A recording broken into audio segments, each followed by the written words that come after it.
So I just got the word that we are now joined by Henry Cejudo, an Olympic teammate of mine, another UFC double champion, a guy I have not spoke to since I saw him so recklessly training my arch rival. So for the first time since I saw you frolic with John Jones, Henry Cejudo, how are you doing, my friend? Oh, I'm doing good, DC. There's nothing like, I tell you what, man, there's nothing like, being a world champion, the feeling, man, the emotion that what happens when you win a world title, man, it's precious, man. But like being able to help out Deiveson for the last 4 months and coming out here to Phoenix and actually training with me, it's priceless, man. It's just as good, DC. I think I think you become more nervous for your fighter than when you're actually going to fight. So it's a trip. So Henry, go cloud nine to say the least. Hey man, listen, I already see the crown, bro. We got the belt, pillow, everything. I'm constantly reminded by DC that he's the 2-division champ. He never lets me forget, man. And we all remember what you've done, man. Whether it's Demetrius Johnson, T.J. Dillashaw.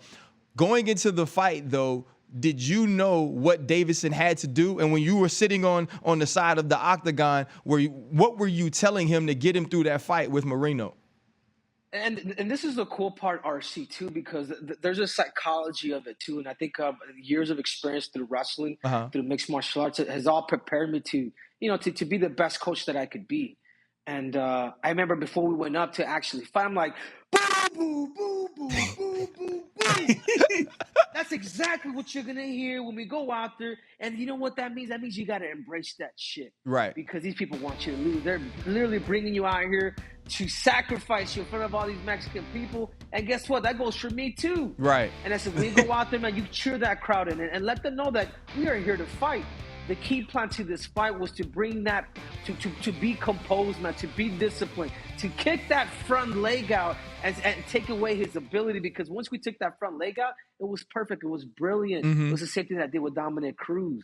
We have similar stance. I was able to adjust his stance, and I do believe with a fighter like that, like everybody's breakable. Yeah. And I think this next time around, DC, the game plan will change and it will be different, man, because we're constantly thinking. I mean, Henry, like right away I said it. I was like, oh, his stance is more reminiscent of Henry's. Yeah. Right? Because you can see him kind of almost in that karate stance with his head and chest back a little bit, throwing the kicks, really trying to slow Moreno down. But when we got to the end of the 5th round, very competitive rounds, at least in my eyes. But did you guys think you had done enough? And it seemed as though there were some swing rounds in there, and the knockdowns by Figueiredo that was huge. Allowed for him to get the decision. Yeah, no, of course, man. We beat him with power. We knocked him down, I think, a few times in that fight. And then with the takedowns, with the wrestling control, even when you get somebody against the cage, you're able to eat up that time. Man, judges see that. This is the same reason. I go back to my Demetrius Johnson, DC. And you know why the reason why I even beat Demetrius Johnson is because I controlled more of the time. Yeah, he might have hit me just a little bit more, but I was able to press him. I was able to smack my hands and call, come on, let's fight in the last 10 seconds. In other words, I want to say that I know how to steal rounds, dude. And opportunistic. Exactly. Also opportunistic takedowns. Against DJ, you got takedowns in the right moments that really did like hammer home the rounds. And I think that's what ultimately got you the decision. And I think Deiveson did the same thing last weekend with those knockdowns. Yeah. But here's my question, though, Henry. Like, it's cool to talk about Coach Henry. I like Coach Henry. Coach Henry, he had John Jones, so Coach Henry ain't my favorite coach. He's not our favorite. He's not our favorite coach.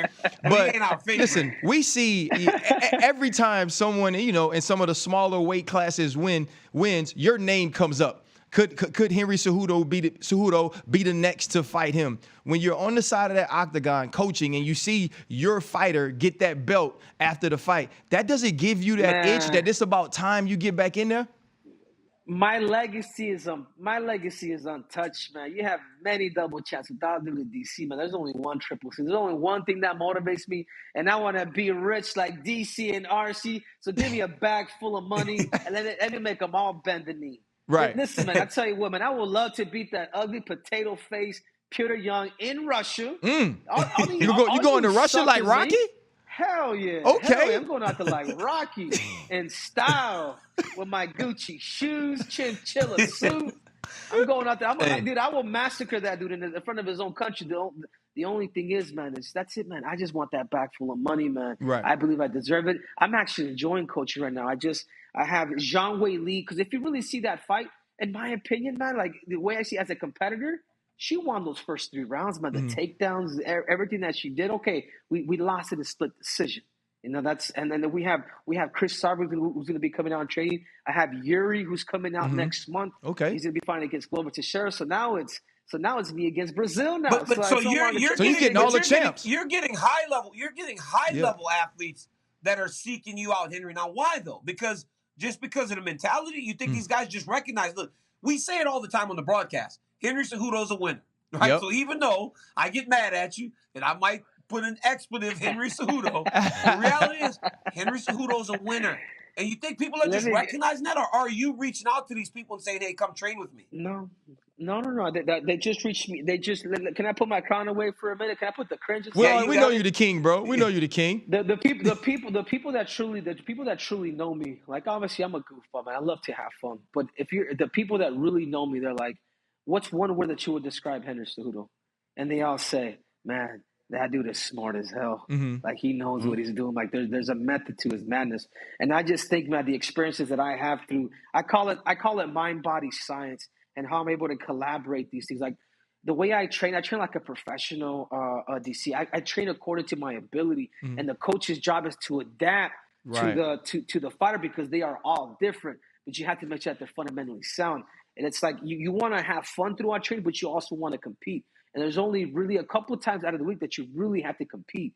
Where I feel like there's a lot of time that people get overtrained, or they don't know how to train, or they think every day is a competition. Yeah, it's like, no, dude, it's about learning. It's about learning, and then you demonstrate at the end of the week what is it that you learn. So I've been able to come up with the program that's called, I call it the art of war, man. I call it mind body science. And how you have to connect all that, understanding your threshold. How is it that you finish the race? It's like when I fought Marlon Moraes, and I even showed Marlon Moraes that plan, because I'm good friends with Ali, and obviously we represent each other.